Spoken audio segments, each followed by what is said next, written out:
আপনি মুরব্বী সাহেব, আপনি বাড়িতে থাকার পরে আপনার মেয়েটা ঢং ঢং করে বেপরদা হয়ে এই এলাকা থেকে ওই এলাকায় হেঁটে যাবে কেন? আপনার পারমিশন লাগলো না, স্বামীর পারমিশন লাগে না, একটু লজ্জা শরম করা আমাদের একটু দরকার। আপনি মোহর দিয়েছেন কত?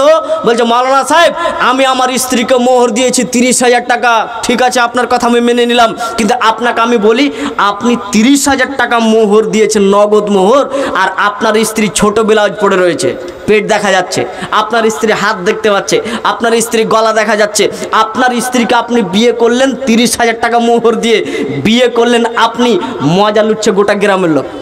একটু লজ্জা শরম হয় না? একটু লজ্জা শরম থাকা উচিত আমাদের, তো একটু হায়া শরম থাকা উচিত। রাসূল সাল্লাল্লাহু আলাইহি সাল্লাম তিনি বলেছেন আল হায়া ওয়া শুবাতু মিনাল ঈমান, লজ্জা শরম করা ঈমানের একটি অঙ্গ।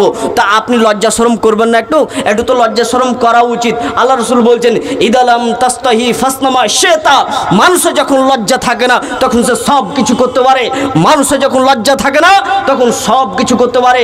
এই ছেলেটা টাকনু হচ্ছে পেন পরে হাঁটে কেন? লজ্জা নেই এই জন্যই। এই ছেলেটা সবার সামনে সিক্রেট ধরিয়ে দিতে পারে কেন? এর লজ্জা নেই এই জন্য।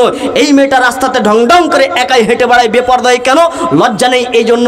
যার স্ত্রী বেপরদা হয়ে চলে আমরা মনে করি যে তার পৃথিবীতে স্বামীই নেই।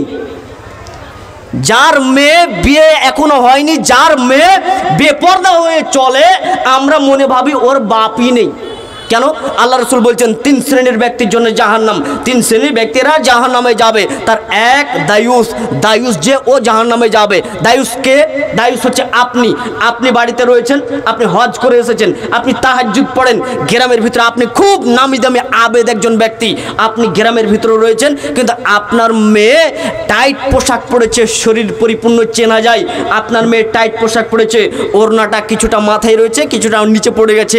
আপনার মেয়ের কথা বলছি, ডং ডং করে এদিক থেকে হেঁটে চলে গেল, এই এলাকা থেকে ওর বান্ধবীর বাড়ি চলে গেল।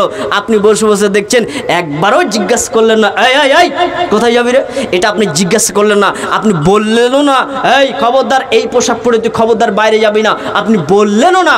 এটারই নাম হচ্ছে দায়ুস। দায়িত্বশীল আপনার ছেলেও হতে পারে, যে বাড়ির গার্জেন এই দায়িত্বশীল যে থাকবে সে ছেলেও হতে পারে অথবা তার বাপও হতে পারে। বাবা মারা গেছে, এখন ছেলে গ্রামে বাড়ির দায়িত্বশীল, এখন বাড়িকে পরিচালনা করে তার ছেলে।